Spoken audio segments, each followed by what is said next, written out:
Let's consider astrology and how seriously to take it. Is this a hobby? Something of interest? Like a puzzle? A crossword puzzle or something? Is that what you're using it for? Just to entertain and perhaps train and develop the mind? And if it is that, then it's quite an interesting series of puzzles to work out. What does this mean? Eris trine the moon, trine my north node, opposition my south node, conjunct Neptune in the south. What does it mean? Like that kind of puzzle pleases most students of astrology, to be honest. And therefore that intellectual approach is training the mind. Fine, very useful.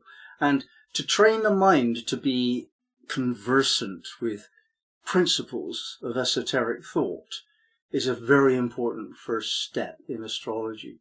And it's the step that most people take a long time finding enough and getting that down. Most people, in fact, are so enamored of the complexity of symbolism that they go off on a journey of intellectual complexity beyond what is imaginable for most people, and try and discuss the meaning of Eris trining the moon and all of this kind of stuff, which is what they're doing with it. My approach to astrology is not like that. I think the best astrologer I ever met didn't learn all of this stuff at all. All he did, he learned the 4 elements and nothing more. He learned where the sun sign was. So sun is Sagittarius. You're a fire sign. And the way in which he presented that information, you are fire.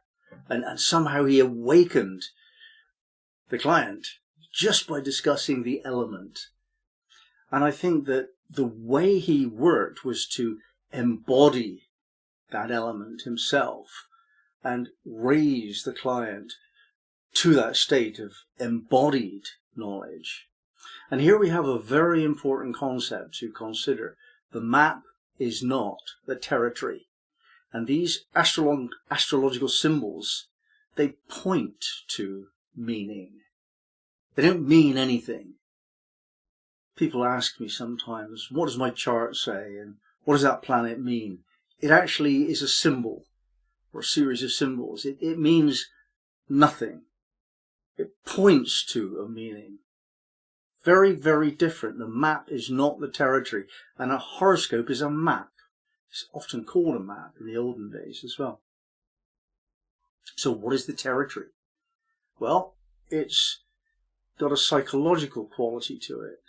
And that means it's embodied. It changes your body state.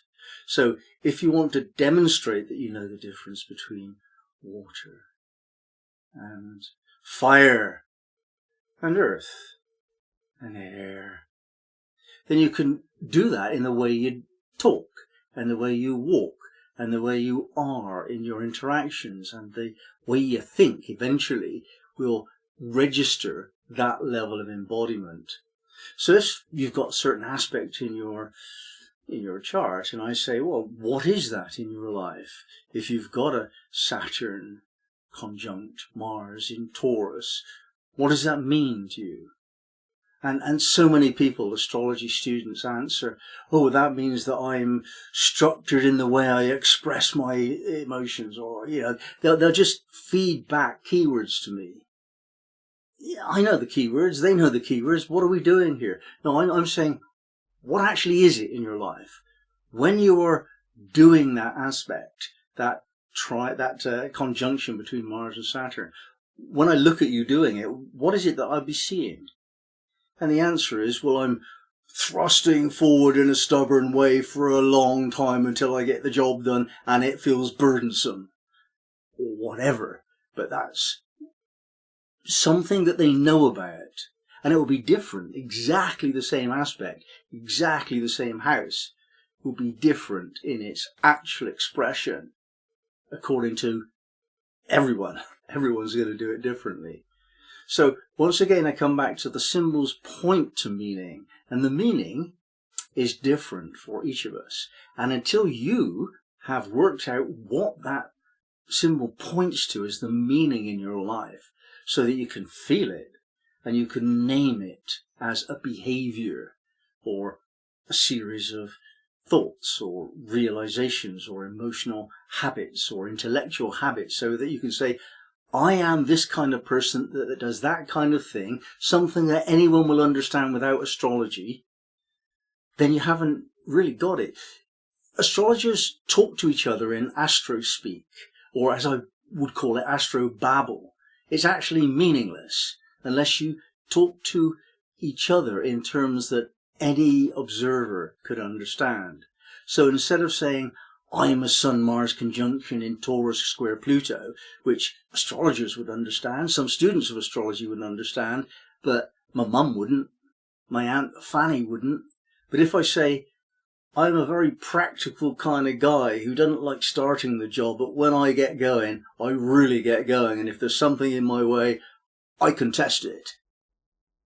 Yeah, they say, yeah, of course, I know that about you, James. You know, I say, well, that is what Mars conjunct Sun square Pluto means. It's that behavior in me. Another person might be more enlightened than I am and be able to express that in a less pugnacious kind of way, or a less stubborn kind of way, or whatever, even though it's the same aspect. So, all in all, I'm saying again, the map is not the territory. The symbol is not the meaning. And if you cannot actually discover the meaning well enough to speak it clearly to someone who doesn't know astrology, preferably, shall we say in this example, somebody who knows you really well, to get them to say, ah yes, we know that about you, then you haven't understood it. You could say completely, but I would say at all. If you can only talk astrospeak, that's what you've understood, astrospeak. You've shaped your mind to know the language of astrology. A very, very important stepping stone towards the real meaning of this map is to get you to discover yourself and awaken parts of your personality and your essential nature. And when you give it a name, then you claim it. Naming is claiming. So whenever I want certain skills rather than other skills, I would just think about, okay, I've got a moon trine Saturn in earth signs. I really shouldn't have any trouble with attracting money into my life. So I'll be confident about that, and I'm not going to worry about money in the future because I know I can actually handle that because I've got the transit and I know how to access that state of being. When I need things, earthy, physical things in my life, then the moon attracts them. How does it do that? By operating Saturn. So working towards receiving them. Doing something in a Virgo-like way, because my Saturn's in Virgo, in the 8th house. Seriously. So I know how to set about organizing my earth plane realities. Whereas if I'm actually wanting air sign realities, in other words, I want to be social, then my Venus in Gemini is how to do that. Just liking something about everyone that I meet.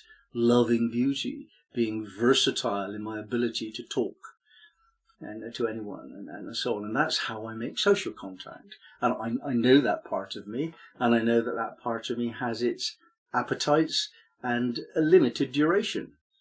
It's square Saturn in Virgo. So I'm friendly enough up to a point, but then it has to get serious or I'm bored. I know that about myself. So that's me understanding who I am, really who I am, what my mum knows me to be, by using astrology to give it a language and therefore a concept in my mind, and therefore I can name it so I can claim it. That's how I use astrology.